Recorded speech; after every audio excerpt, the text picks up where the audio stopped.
আচ্ছা, এই ছবিটা দেখুন, আপনি একে চেনেন? কালে সারাদিন এখানে আপনার ক্যাফেতেই ছিল। হ্যাঁ স্যার, এই কালকে সারাটা দিন এখানেই ছিল। আর রাতে এই ধরুন 10:30 আশেপাশে এখান থেকে বেরিয়েছিল। এ একা ছিল নাকি এর সাথে আরো কেউ ছিল? নিতু, এদিকে একটু এসো। এই ফটোটা একটু দেখো, এই কালকে এখানেই ছিল না? এনাদেরকে এটা বলো যে এ কালকে একা ছিল না, কারোর সাথে ছিল। ইনি তো অনিকেত। ইনি কখনো একা আসতেন না, সবসময় ভিড় নিয়ে আসতেন। মহিলা আর মেয়েদের ভিড়। আর শুধু কালই নয়, ইনি আমাদের রেগুলার কাস্টমার, প্রায়ই এখানে আসেন। আচ্ছা, ও রোজ একই মেয়ের সাথে আসতো না আলাদা আলাদা? আলাদা আলাদা আসতো স্যার, আর দিনে কম করে 3 থেকে 4 জন। খুবই পাকা খেলোয়াড় ছিলেন ইনি। একবার তো আমি ওনাকে জিজ্ঞাসাও করেছিলাম যে এতগুলো মেয়ের সাথে বন্ধুত্বটা হলো কি করে। তো উনি আমাকে বলেছিলেন যে ওনার মোবাইলে একটা অ্যাপ আছে, কোনো ডেটিং অ্যাপ।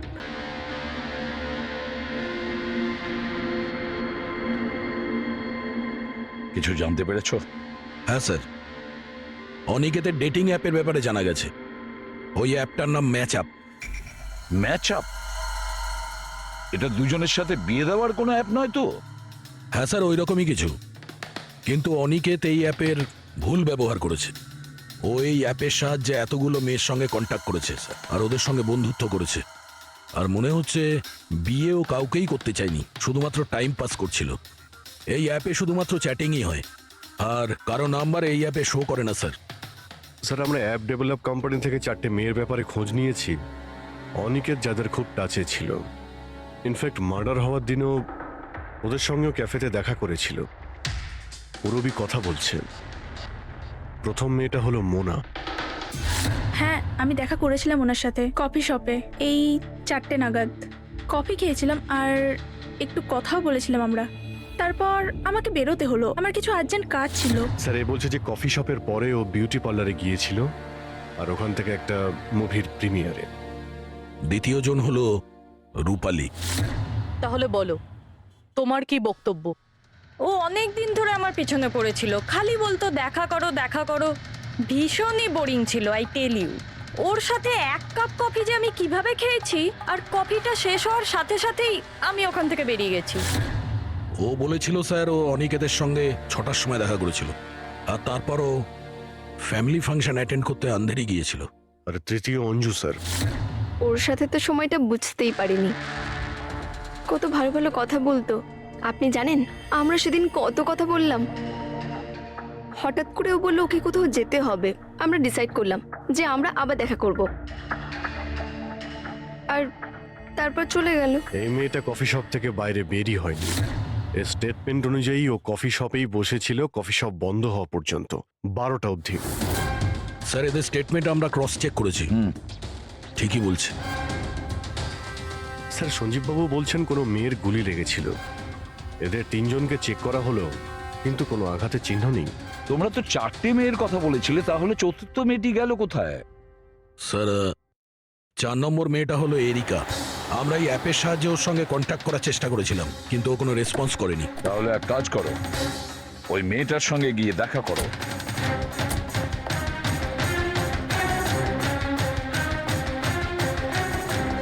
রজত, তাড়াতাড়ি রেডি হও।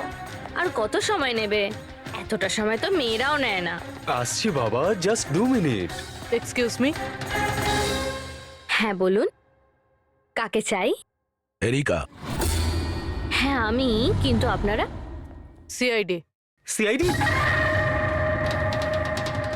এসব কি? হ্যাঁ, কি হয়েছে স্যার? স্যার, কোনো প্রবলেম হয়েছে? আপনাকে আমরা মেসেজও করেছিলাম ম্যাচ আপ অ্যাপ থেকে। আপনাকে সিআইডি ব্যুরোতে আসতে বলেছিলাম, আপনি আসেননি, তো আমাদের আসতে হলো। Match up app? এটা কি? Dating app. Dating app? তুমি এই ডেটিং অ্যাপে কি করছো? হ্যাঁ, শোনো, ওনাদের কোনো ভুল হচ্ছে, আমি কোনো ডেটিং অ্যাপে নেই। সেটা কিভাবে হতে পারে? আপনার প্রোফাইল আছে, আপনার ডিসপ্লে পিকচার রয়েছে। শুনুন, আমি একজন বিবাহিতা, আমি কোনো ম্যারেজ সাইট বা ডেটিং অ্যাপে নেই। ইনি আমার হাজবেন্ড রজত, আর আমি ওনার সাথে বিয়ে করে খুব হ্যাপি। আমার এসব করার কোনো প্রয়োজন নেই। ম্যাডাম, আপনি যদি সত্যি বলেন তাহলে এটা কি আপনার প্রোফাইলে এই ডেটিং অ্যাপে কি করে? দেখুন, আমি সত্যি বলছি, আমি জানি না এটা কি। আমি এরকম কোনো প্রোফাইলই বানাইনি। তো আপনি এটা বলতে চাইছেন যে আপনার নামে কেউ ফেক আইডি বানিয়েছে? হুম, আচ্ছা, আপনি কোনো অনিকেত নামে কাউকে চেনেন? অনিকেত? এই লোকটা না স্যার, আমি একে চিনি না। স্যার, কি করছেন আপনারা? কেন আমাদেরকে ডেকেছেন? আমরা আপনাদের বলিনি, কিন্তু অনিকেত, যার সঙ্গে আপনারা কফি শপে দেখা করেছিলেন, ওর খুন হয়ে গেছে ওই রাতেই। কিন্তু স্যার, আমরা ওকে কেন মারবো? আমরা তো ওকে ঠিকমতো চিনতামই না। ইনফ্যাক্ট এই ঘটনার কিছুদিন আগে তো ওর সাথে চ্যাট হয়েছিল আমার অ্যাপে। হ্যাঁ, আর ওই দিনই তো আমি প্রথমবার দেখা করেছিলাম ওর সাথে। আর আমার সাথে তো ওর সেরকম কোনো শত্রুতাও ছিল না। আর আমি তো ওই অ্যাপেই নেই, এমনকি আমি ওকে চিনিও না। ওই অ্যাপের প্রোফাইলে আপনার পার্সোনাল পিকচার ছিল। সেই পিকচার আপনার ফোন থেকেই নেওয়া হয়েছিল। কোনো স্ট্রেঞ্জারের কাছে আপনার ছবি কিভাবে আসবে? ম্যাম, আমি জানি না আমার ছবি কিভাবে ওর কাছে গেল। আমার ফোন কিছুদিন আগে হারিয়ে গিয়েছিল। ফোন চুরি হয়ে গেছে? কোথায়? স্যার, ঠিক জানি না, মনে পড়ছে না। কোনো ব্যাপার না, আপনারা কিছুক্ষণের জন্য আমাদের সাথে কোঅপারেট করুন, আমরা জেনে যাব খুনিকে। ফ্রেডি,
সঞ্জীব বাবু, এদের মধ্যে কেউই না যে ওদিন ঘটনাস্থলে ছিল? এদের মধ্যে কেউ নয়। ঠিক আছে, আপাতত আপনারা যেতে পারেন। Thank you.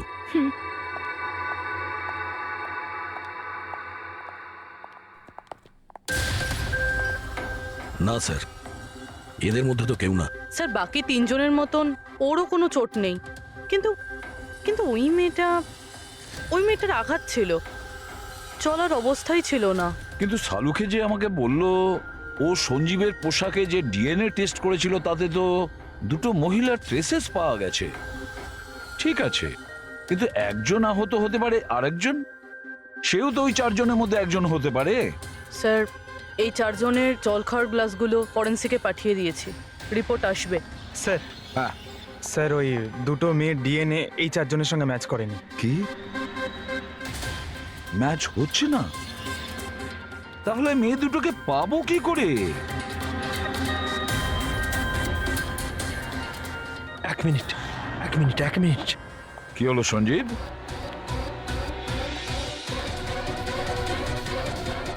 এসিবি স্যার, আমি এই গন্ধটা চিনি। গন্ধ? আমার আফটার শেভ মনে হয় স্যার।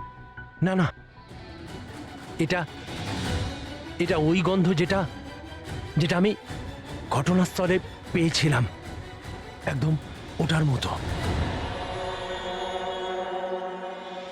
কফি আর চা?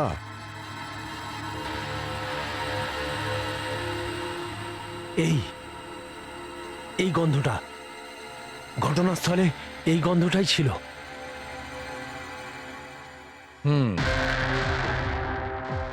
আর আমি পঙ্কজের জামার হাতার ওপরে কফির দাগ পেয়েছি। হ্যাঁ স্যার, ওই সকালে কফি বানাচ্ছিলাম না, তাই একটু পড়ে গেছিল। তার মানে ডক্টর সালুখে ওই ক্রাইম সিনে কফি আর চায়ের মিশ্রিত একটা গন্ধ ছিল। ক্রাইম সিনে না খুনির কাছে? চার কফির মিশ্রিত কোনো স্মেল তখনই আসে যখন সে বারবার চার কফি বানায়, যেমন কোনো কুক বা কেউ কফি শপে কাজ করলে, যেমন পিলো কফিতে। পুরো একটা কাজ করো, এরিকাকে জিজ্ঞেস করো যে ওর ফোন পিলো কফি শপের আশেপাশে হারিয়েছিল কিনা। সো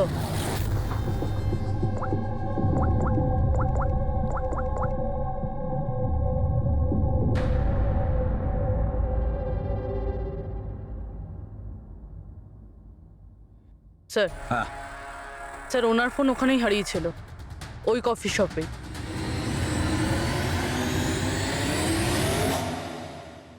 এই মেয়েটা এখানে প্রায়ই আসে না? হ্যাঁ, এনাকে দেখেছি তো এখানে। এর ফোনটা হারিয়ে গেছে। তো এর ফোনটা যখন হারিয়েছিল, এখানে ডিউটিতে কে ছিল?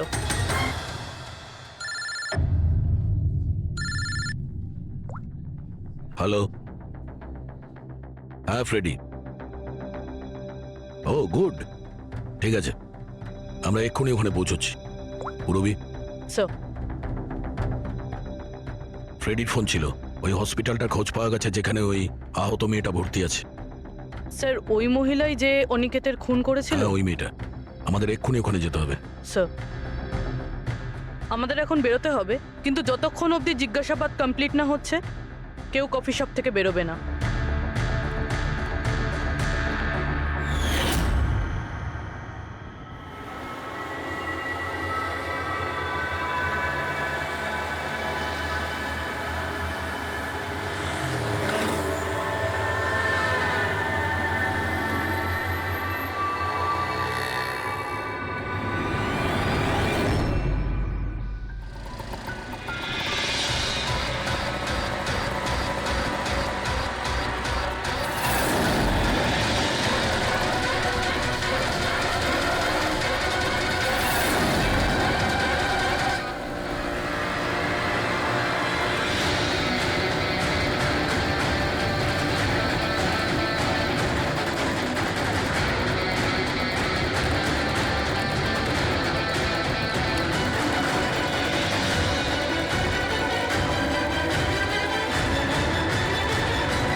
এক্সকিউজ মি, আমি এক্ষুনি আমার বোনকে ডিসচার্জ করাতে চাই। আপনি এক্ষুনি ডিসচার্জ পেপার তৈরি করুন, তাড়াতাড়ি। ডিসচার্জ? কিন্তু উনি তো এখনো কোমায়। দেখুন, আমার এসব জেনে কোনো কাজ নেই, আমাদের এক্ষুনি এখান থেকে বেরোতে হবে। আপনি তাড়াতাড়ি করুন প্লিজ। এভাবে কি করে ডিসচার্জ করে দিই? ওনার প্রাণের থেকেও কি এমন বেশি জরুরি? দেখুন, আমার এত তর্ক করার কোনো সময় নেই, আপনি আমার সঙ্গে তর্ক করবেন না। তাড়াতাড়ি করুন প্লিজ, যেটা বললাম সেটা করুন।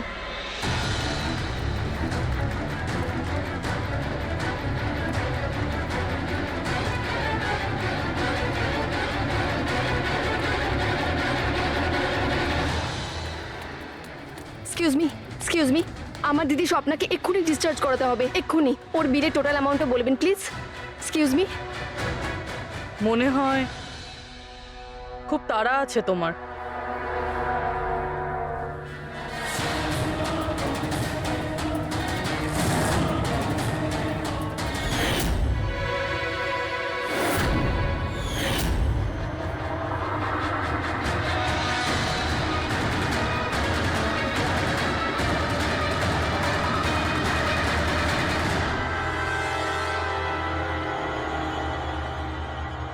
ক্যাফেতে ওই ফোন কলটা, ওটা আমাদেরই প্ল্যান ছিল।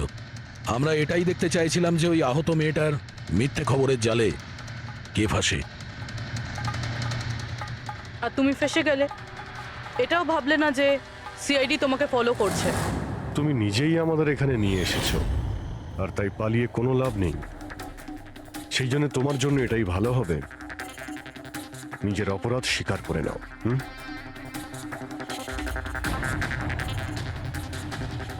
অনিকেত আমার দিদিকে জীবন্ত অবস্থাতে মেরে ফেলেছিল।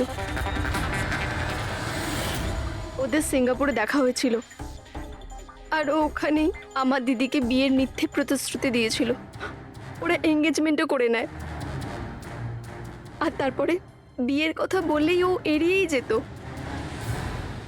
আমার দিদি যখনই বিয়ের ডেট ফিক্স করার কোনো কথা তুলতো, তখন সবসময় কোনো না কোনো অজুহাত দিতে শুরু করতো। আর এই ধরুন 6 মাস আগে ও বলল যে ওর মা নাকি খুব অসুস্থ, আর ওর মায়ের চিকিৎসার জন্য টাকার দরকার। আর আমার দিদি নিজের জীবনের সব সেভিংসটা দিয়ে দিয়েছিল। আর ও বলল যে ও সিঙ্গাপুর থেকে ফিরে এসেই আমার দিদিকে বিয়ে করবে। আর টাকা পয়সা নিয়ে অনিকেত সিঙ্গাপুর থেকে মুম্বাই আসে। হ্যাঁ, স্বপ্ন ওর অপেক্ষা করতে থাকলো, আর সেটাও পুরো 3 মাস ধরে। তারপরে একদিন আমি দেখলাম যে ও মুম্বাইয়ের ওই ক্যাফেতে ছিল, তাও আবার অন্য মেয়েদের সাথে। তার মানে ও স্বপ্নাকে বিয়ে করতেই চায়নি। না, ও স্বপ্নাকে ঠকাচ্ছিল। ও স্বপ্নার ইনকাম করা টাকা অন্য মেয়েদের পেছনে ওড়াচ্ছিল। আর আর ওর মাও কিন্তু অসুস্থ ছিল না, কারণ ওর তো কোনো মাই ছিল না। ওর মা তো অনেকদিন আগেই মারা গেছিলেন। তাই তুমি প্রতিশোধ নেওয়ার একটা প্ল্যান করলে। স্বপ্না তো আমার কোনো কথা বিশ্বাস করতে চাইতোই না। ওর ভালোবাসায় অন্ধ হয়ে গেছিল। ওর প্রমাণের দরকার ছিল। তাই অনিকেতের সত্যিটা সামনে আনার জন্য আমি এরিকার ফোন চুরি করি, আর ওর নাম দিয়েই আমি ম্যাচআপ অ্যাপে ওর ফেক প্রোফাইল তৈরি করি, আর অনিকেতের সঙ্গে চ্যাটিং করতাম। আর ও ইজিলি আমার ফাঁদে পড়ে যায়। তারপরে আমি ওকে ওই ফ্যাক্টরিতে আসতে বলি, আর তার সাথে স্বপ্নাকেও আসতে বলি, যাতে ও নিজের চোখে সবকিছু দেখতে পাক। কিন্তু ওই দিন যখন আমি ওখানে গেছিলাম, তখন আমি দেখলাম যে এটা কি করছো তুমি? হিসেবটা শেষ করে দিচ্ছি। তুমি আমার সাথে যা করেছো তারই শাস্তি এটা। আমি সব জানি তুমি আমার টাকা কোথায় কোথায় খরচ করেছো, আর কত মেয়ের জীবন তুমি নষ্ট করবে Aniket. Please drop the gun. Aniket please, টাকা চাই তোর? তুমি এটা কি করছো? বেরো এখান থেকে, চুপচাপ বেরো এখান থেকে। আরে ছাড়ো ওকে, ছেড়ে দাও। ওকে বললাম না বেরো এখান থেকে।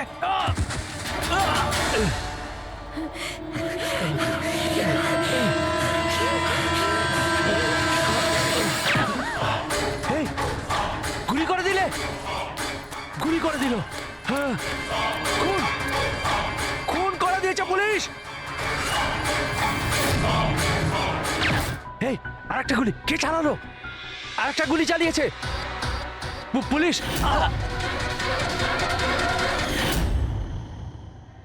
তুমি জানো, অনিকেতের লাশ পর্যন্ত আমাদের ওই সঞ্জীব বাবু পৌঁছে দিয়েছিলেন।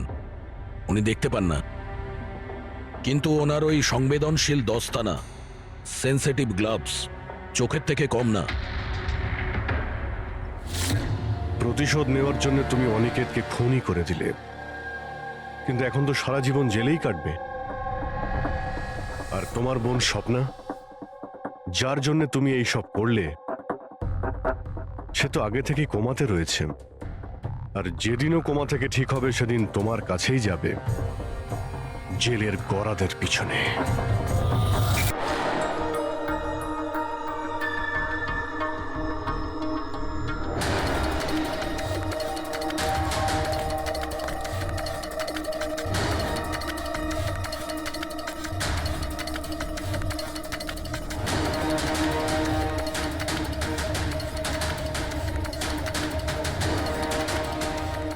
তোকে আজ মেরেই ফেলবো আমি।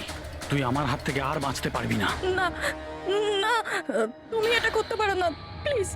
তুমি তুমি এরকম করতে পারো না। নিশ্চয়ই পারি। কে ওখানে? তুমি আমার সঙ্গে যা করেছো তারপরে তো আমি নিশ্চয়ই করব। কে ওখানে?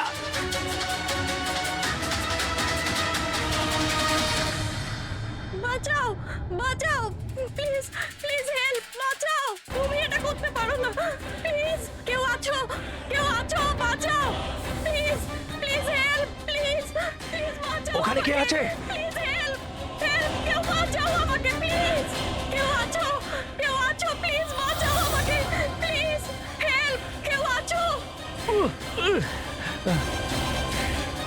শোনো শোনো প্লিজ, লেগে যাবে আমার। এই কি করছো? এই তোমার হাতে ওটা কি? তুই নিজের কাজ কর। এই দেবো তোকে টাকা। ভাই তুমি এটা কি করছো? তোর মতো মেয়েরা না আমার কাছে শুধু টাকাই পাস। ছেড়ে দাও বললাম না, সর এখান থেকে। গামছা লেগে যায় বলছি। গামছা।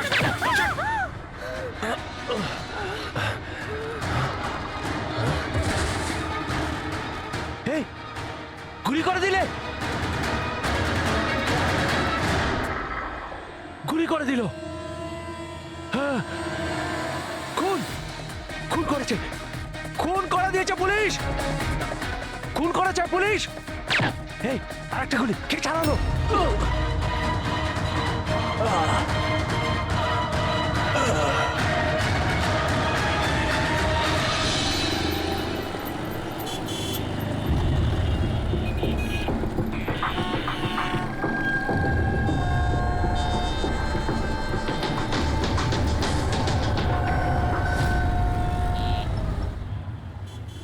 মাফ করবেন,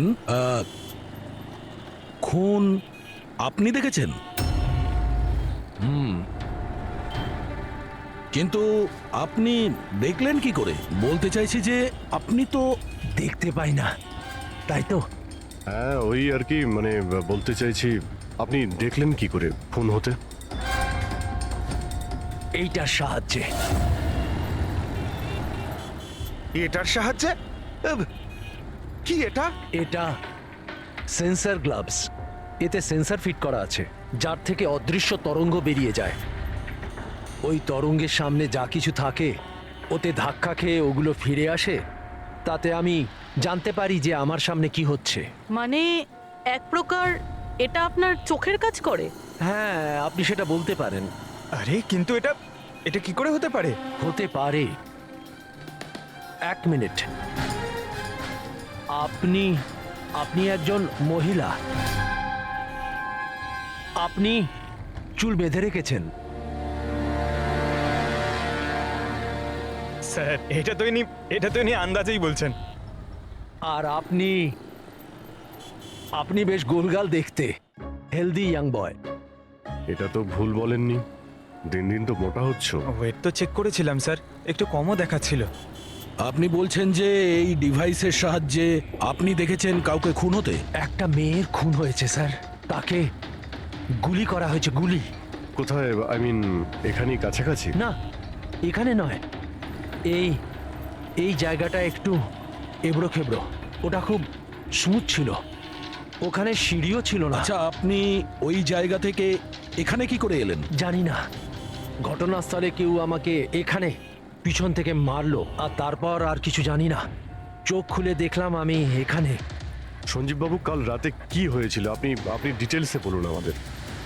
আসলে আমি কাজ থেকে ফিরছিলাম, আর তখন আমার অটোটা একটা সিগন্যালে দাঁড়ায়।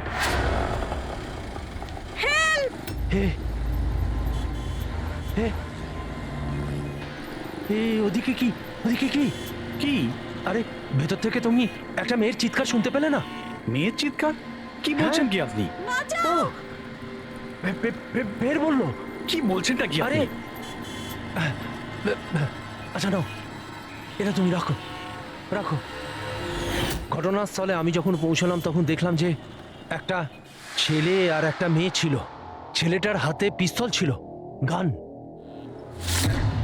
দুজনে ঝগড়া করছিল, ধস্তাধস্তি হচ্ছিল। খুন করেছে পুলিশ। এই আরেকটা গুলি। ব্যাস, যখন আমার চোখ খুললো তখন ওই ছেলেগুলো আমার গ্লাভস চুরি করবার চেষ্টা করেছিল, আর আমি ওদের ধরে ফেলি।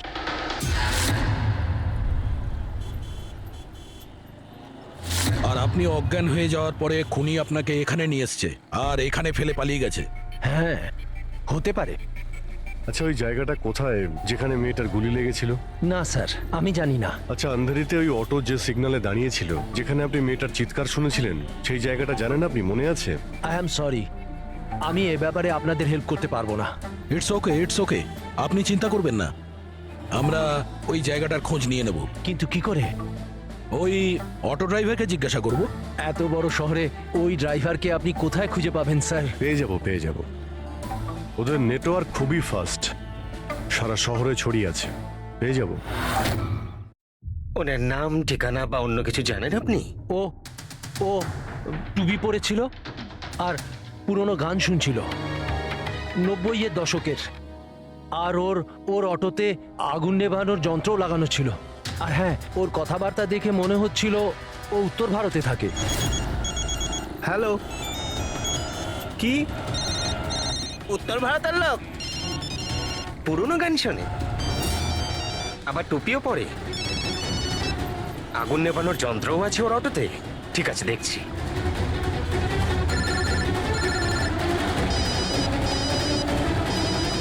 Hello hello Raju. হ্যাঁ ভাই, সিআইডি অফিসারেরা একজন অটো চালককে খুঁজছে যে টুপি পরে আর ওর গাড়িতে নাকি একটা আগুন নেভানোর যন্ত্র লাগানো আছে। টুপি ঋষিত হবে ভাই। হ্যাঁ রাজু বল। ঋষিত, কাল রাতে কি আন্ধেরির কোনো সিগনালে ছিলিস? হ্যাঁ ছিলাম তো, বল। ওখানে কোনো প্যাসেঞ্জার নেমেছিল নাকি? হ্যাঁ কিন্তু ও তো অন্ধ ছিল, কি হয়েছে নাকি বল। আরে ওর সাথে একটা দুর্ঘটনা ঘটে গেছে। সিআইডির লোকেদেরকে নিয়ে এসেছে, তোর সাথে দেখা করতে চায়। সিআইডি? সঞ্জীব বাবু, দেখে বলুন তো যে এই অটোওয়ালা কিনা, মনে পড়ছে কিছু আপনার? হ্যাঁ স্যার, ইনিই তো ছিলেন। হ্যাঁ, এই ছেলেটা। স্যার আমি কিছু করিনি স্যার, আমি কোনো চিৎকার শুনিনি স্যার। হ্যাঁ স্যার, ইনি চিৎকার শুনেছিলেন, কিন্তু আমার স্ত্রী অসুস্থ ছিল, আমার হসপিটাল যাওয়ার ছিল, তাই আমি ওনাকে ছেড়ে চলে গেছি। আরে ভয় পেও না, তোমায় কেউ কিচ্ছু বলবে না। তুমি বলো এই লোকটাকে তুমি কোথায় নামিয়েছিলে? এই তো এই সিগন্যালে ছেড়েছি স্যার। তারপর ওই সিগন্যাল থেকে কোন দিকে গিয়েছিলেন উনি? এই সামনের গলিটার মধ্যে স্যার। ঠিক আছে, তুমি যাও। Thank you very much, thank you. আসুন। আসুন সঞ্জীব বাবু। অটোওয়ালা আপনাকে এই গলির মধ্যে আসতে দেখেছিল।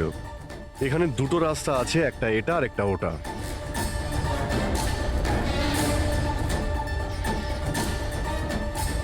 কিছু মনে পড়ছে আপনার কোথায় গিয়েছিলেন? সঞ্জীব বাবু, একটু মনে করে বলুন যে আপনি এর মধ্যে কোন গলিতে গেছিলেন?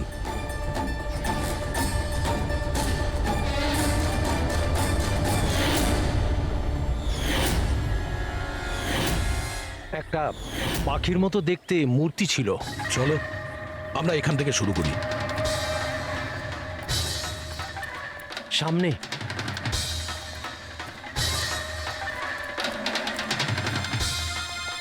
স্যার এই দেখুন। সঞ্জীব বাবু, দেখুন তো এই মূর্তিটাই কিনা। হ্যাঁ হ্যাঁ, এটাই। অভিজিৎ, এটা কি? আরে গুড। এই যে এইটাই। আচ্ছা, এরপরে সঞ্জীব বাবু, এরপর মনে আছে আপনি কোথায় গিয়েছিলেন? 3টে গোল দেখতে পেয়েছিলাম। তোমরা ওই দিকটা দেখো, আমরা এদিকে যাচ্ছি।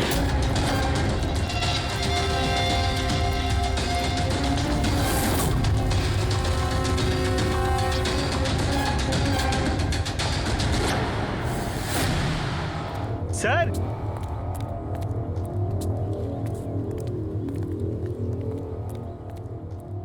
হ্যাঁ, এটা রাউন্ড শেপ, একটা নিচে আর একটা। এরপর এরপর এরপর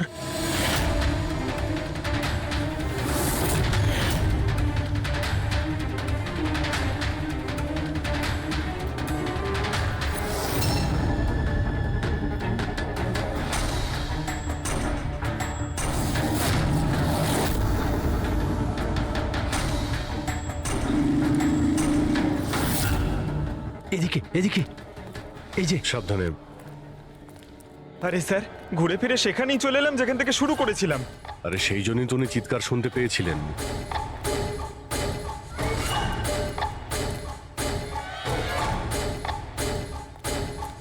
স্যার এই জায়গাটা একেবারে জনবসতির মাঝখানে, তাহলে গুলি চলার আওয়াজ কেউ শুনতে পাইনি কেন? কারণ গানে সাইলেন্সার লাগানো ছিল।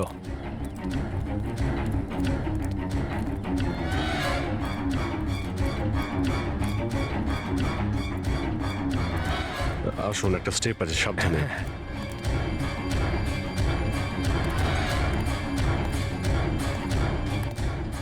না না, ঠিক আছে।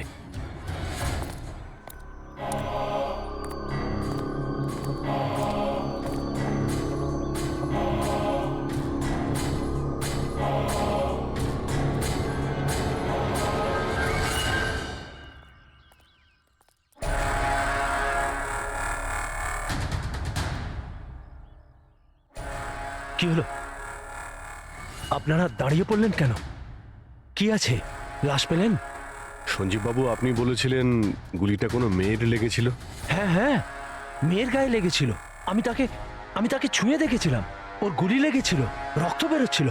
কেন বলুন, কি হয়েছে? লাশ এখানে আছে, কিন্তু কোনো মেয়ের নয়, কোনো ছেলের। কি?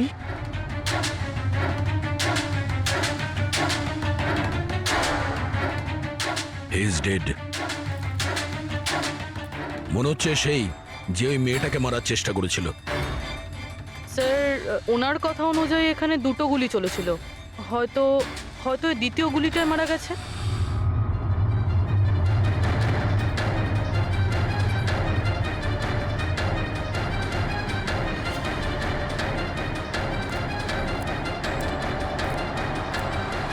স্যার, স্যার এখানেও তো রক্ত পড়ে আছে। ওটা যদি ওর রক্ত না হয় তাহলে ওই মেয়েটার হতে পারে। গুলি তো ওর এখানেই লেগেছিল স্যার।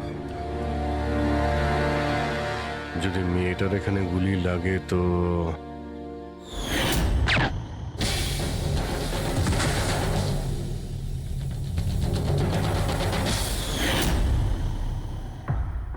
আপনি বললেন যে আপনার মাথায় পিছন থেকে কেউ মেরেছিল, তো সেটা দ্বিতীয় গুলি চলার পরে আপনার লেগেছিল নাকি সেটা চলার আগে? না না, দ্বিতীয় গুলিটার পর মেরেছে। স্যার কি হচ্ছে এসব? কিছু বুঝতেই পারছি না। স্যার, রক্ত তো অনেক বেরিয়েছে। ওই মেয়েটা নিশ্চয়ই আহত। স্যার, না তো কোনো মোবাইল পেয়েছি, না ওয়ালেট, কোনো আইডেন্টিফিকেশন নেই।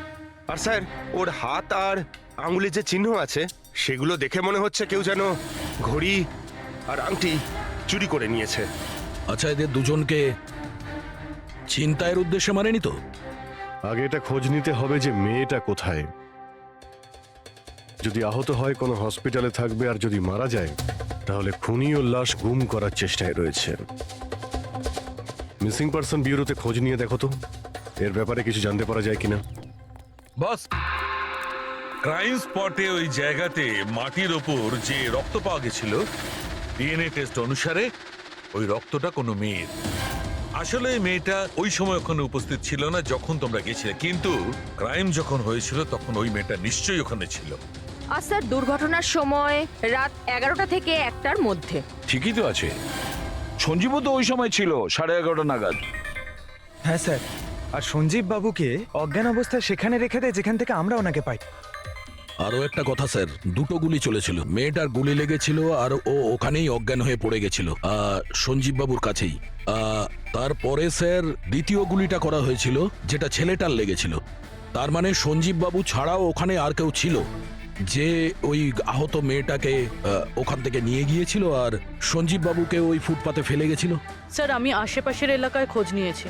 ওখানে কেউই কোনো ছেলে এবং মেয়েকে আসতে বা কোনো আহত মেয়েকে ওখান থেকে যেতে দেখেনি। আচ্ছা, সালুকে একটা কথা বলো, যদি খুনি সঞ্জীবকে ক্রাইম সিন থেকে তুলে নিয়ে গিয়ে ওখানে যেখানে আমরা ওকে পাই, তাহলে হতে পারে ওই লোকটার কোনো ট্রেসেস সঞ্জীবের পোশাকে আছে। খোঁজ নিতে পারবে কে ছিল সে? অবশ্যই খোঁজ নিতে পারবো। তাহলে খোঁজ নাও।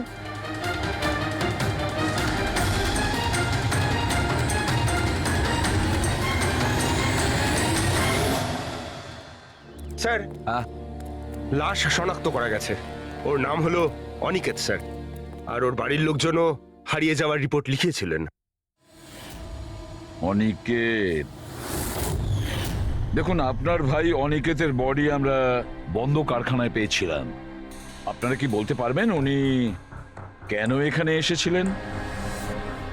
আপনার ভাইয়ের খুন হয়েছে, আশা করব আপনারা আমাদের কাছে কিছুই লুকোবেন না। যদি আপনারা সত্যি না বলেন তাহলে আমরা তো খুনিকে ধরতেই পারবো না। স্যার, এরকম কিছু নয় স্যার। গত কয়েকদিন ধরে খুবই অদ্ভুত বিহেভ করছিল। অদ্ভুত মানে? প্রায় বাইরে থাকতো স্যার, সারাদিন। আমরা অনেকবার জিজ্ঞাসা করার চেষ্টা করেছি, কিন্তু কিচ্ছু বলতো না। গতকাল সকালেও 11টা নাগাদ চলে গেছিল। কোথায় গেছিল কিচ্ছু বলেনি।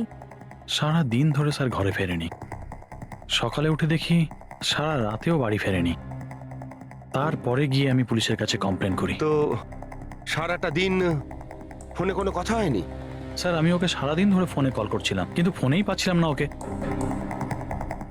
এরকম কবে থেকে চলছিল? স্যার জানি না কবে থেকে, গত কয়েক বছর ধরে তো সিঙ্গাপুরেই ছিল। এই তো কিছু মাস আগেই ইন্ডিয়া এলো, তখন থেকেই এরকমই বিহেভ করছিল। সিঙ্গাপুরে কি কাজ করতেন ইনি? ওখানে হোটেলে জব করতো। এ বিবাহিত ছিল?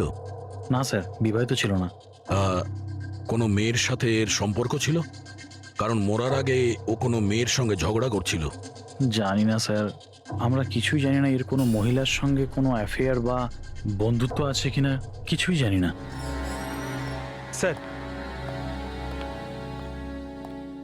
স্যার এনাদের থেকে অনিকেতের নাম্বার নিয়ে আর কল রেকর্ডস চেক করি স্যার। তাতে জানতে পারি যে একটাও মেয়ের নাম্বার নেই স্যার, শুধু ছেলেদের সঙ্গেই কথা বলতো, আর বেশিরভাগই ওর সঙ্গে যারা কাজ করতো তাদের। আর স্যার মৃত্যুর আগেও ও কাউকে ফোন করেনি নিজের ফোন দিয়ে। কোনো মেয়ের নাম্বার পাওয়া যাচ্ছে না, এটা তো খুব অবাক কাণ্ড।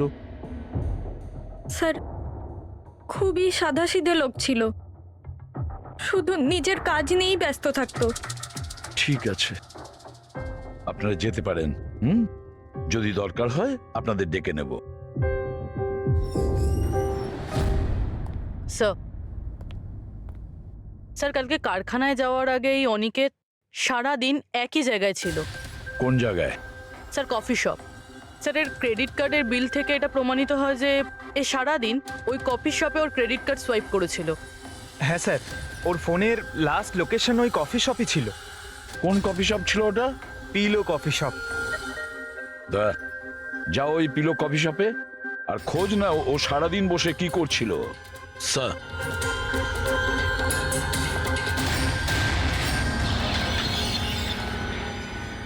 বস, কি খবর নিয়ে এসেছো? এমন খবর এনেছি যেটা আমাদের কাছে খুব জরুরি। কি?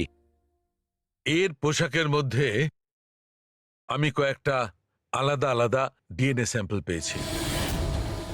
কিছু মানে? কিছু মানে 5 জন লোকের ডিএনএ স্যাম্পল পেয়েছি। 5? হ্যাঁ 5, আর এই 5 জনই মেয়ে। আর সঞ্জীবের জামা কাপড় থেকে আমরা 2 ধরনের ডিএনএ পেয়েছি, আর এই দুটো স্যাম্পল অনিকেতের জামা কাপড় থেকে পাওয়া স্যাম্পলের সঙ্গে ম্যাচ করে গেছে। মানে 5 জনের মধ্যে 2 জন যারা অনিকেতকে ছুঁয়েছিল, ওরা আবার সঞ্জীব বাবুকেও ছুঁয়েছিল। তার মানে অভিজিৎ, এই পুরো কাজটা দুটো মেয়েই করেছে।